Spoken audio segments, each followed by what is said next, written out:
ഇന്ത്യയുടെ സമീപകാല സാമ്പത്തിക പ്രതിസന്ധിയെയും പശ്ചിമേഷ്യൻ യുദ്ധം സൃഷ്ടിച്ചിരിക്കുന്ന അസാധാരണ സാഹചര്യങ്ങളെയും അവലോകനം ചെയ്തുകൊണ്ട് ഇന്ത്യൻ അമേരിക്കൻ സംരംഭകനായ സമീർ അറോറ നടത്തിയ പരാമർശം ശ്രദ്ധേയമാണ്. യുഎസിൽ ഒരു നിക്ഷേപക സമ്മേളനത്തിൽ പങ്കെടുത്തപ്പോൾ തനിക്കുണ്ടായ അനുഭവമാണ് അദ്ദേഹം പറഞ്ഞിട്ടുള്ളത്. ഇന്ത്യയിൽ നിക്ഷേപം നടത്തുന്നതിൽ വിദേശ സംരംഭകർക്ക് നിസ്സംഗതയാണെന്ന് പറഞ്ഞ സമീർ അറോറ ഇത്തരമൊരു സാഹചര്യം ഇതിനു മുൻപ് ഉണ്ടായിട്ടില്ലെന്നും കൂട്ടിച്ചേർക്കുന്നുണ്ട്. അതിനുള്ള കാരണങ്ങൾ തേടുമ്പോൾ സംരംഭകർക്കും നിക്ഷേപകർക്കും വ്യത്യസ്ത നിലപാടാണുള്ളത്. ചില ഇന്ത്യൻ സമ്പന്നരോടുള്ള മോഡി സർക്കാരിന്റെ അനുകൂല മനോഭാവവും പക്ഷപാതവും വിദേശ കമ്പനികളെ ആശങ്കയിലാക്കുന്നുവെന്ന കാരണത്തിനാണ് പ്രാമുഖ്യം. ഈ നിഗമനം എത്രത്തോളം ശരിയാണെന്ന് തെളിയിക്കുന്നതാണ് ഗൗതം അദാനിക്കും അനന്തരവൻ സാഗറിനുമെതിരെ US കോടതിയിൽ നിലനിന്നിരുന്ന എല്ലാ കുറ്റകൃത്യ കേസുകളും പൂർണ്ണമായി അവസാനിപ്പിച്ചതിന് പിന്നിലെ അന്തർനാടകങ്ങൾ. US നിയമവ്യവസ്ഥയെ സംബന്ധിച്ച് നിർണായകവും ഇന്ത്യയെ സംബന്ധിച്ച് നാണക്കേടുമായ ഒരു നിയമ നടപടിയാണ് അവസാനിപ്പിച്ചിരിക്കുന്നത്. ഈ കേസ് മോഡിയുടെ ഉറ്റ ചങ്ങാതി എന്ന നിലയിൽ അദാനിക്കും സാഗറിനും മറ്റ് 7 പേർക്കെതിരെ ഇന്ത്യയിൽ നിന്ന് ഉയർന്ന ആരോപണത്തിന്റെ അടിസ്ഥാനത്തിൽ ഉണ്ടായതല്ല, മറിച്ച് US നീതിന്യായ വകുപ്പ് കണ്ടെത്തിയതായിരുന്നു.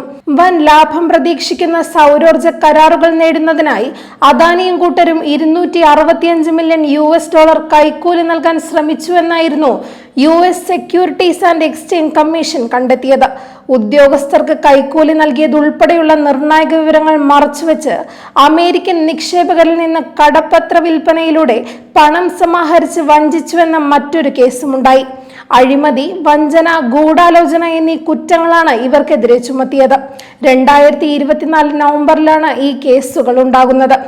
അന്ന് US പ്രസിഡന്റായിരുന്ന ജോ ബൈഡന്റെ കീഴിൽ കേസ് ശക്തമായി മുന്നോട്ട് കൊണ്ടുപോകുന്നതിന് ശ്രമിച്ചുവെങ്കിലും BJP സർക്കാരിൽ നിന്നുണ്ടായ നിസ്സഹകരണം മൂലം തുടർ നടപടികൾ തടസ്സപ്പെട്ടു.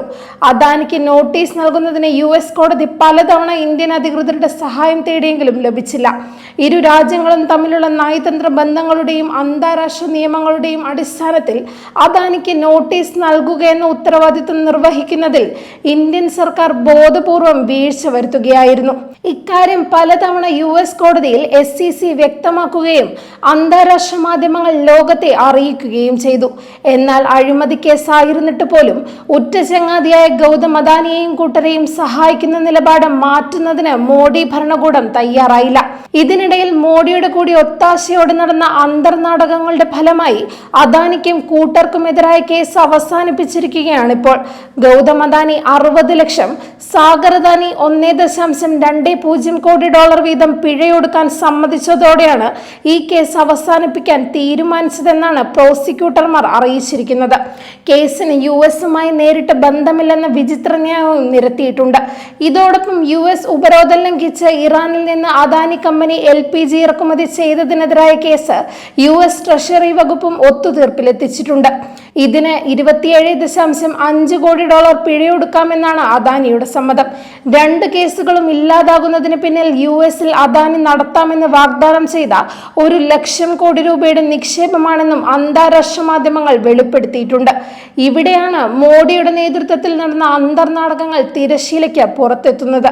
India-US വ്യാപാര കരാറിന്റെ ലക്ഷ്യത്തെക്കുറിച്ച് ഉയർന്ന ആരോപണങ്ങൾ ശരിയാണെന്ന് തെളിയുകയുമാണ് ഇതിലൂടെ. ആ കരാറിൽ ഇന്ത്യ US-ൽ നിക്ഷേപം നടത്തണമെന്ന ഉപാധി ഉണ്ടായിരുന്നു. സാമ്പത്തിക പ്രതിസന്ധിയിലായ രാജ്യം എങ്ങനെ നിക്ഷേപം നടത്തുമെന്ന ആശങ്കയും പങ്കുവെക്കപ്പെട്ടിരുന്നു. അദാനിയുടെ നിക്ഷേപ വാഗ്ദാനത്തിലൂടെ അതിന് ഉത്തരമാവുകയാണ്. മോഡി അംഗീകരിച്ച കരാറിന്റെ ആത്യന്തിക ലക്ഷ്യം അദാനിയുടെ കേസുകൾ ഇല്ലാതാക്കുകയായിരുന്നുവെന്നും വ്യക്തമാകുന്നു. മോഡി ആർക്കു വേണ്ടിയാണ് ഭരിക്കുന്നതെന്ന സാധാരണക്കാരുടെ ചോദ്യത്തിന് ചങ്ങാത്ത മുതലാളിത്തത്തിന് വേണ്ടിയാണെന്ന് ബോധ്യപ്പെടുത്തുക കൂടിയാണ് ഈ നടപടികളിലൂടെ. അതിന് ട്രംപ് കൂട്ടുനിൽക്കുകയും ചെയ്യുന്നു. യഥാർത്ഥത്തിൽ മോഡിയും ട്രംപും അദാനിയും ഉൾപ്പെടെ ചങ്ങാത്ത മുതലാളിത്തവും ചേർന്ന് ഇന്ത്യയെ മാത്രമല്ല US-ലെ പൗരന്മാരെയും വഞ്ചിച്ചിരിക്കുകയാണ്.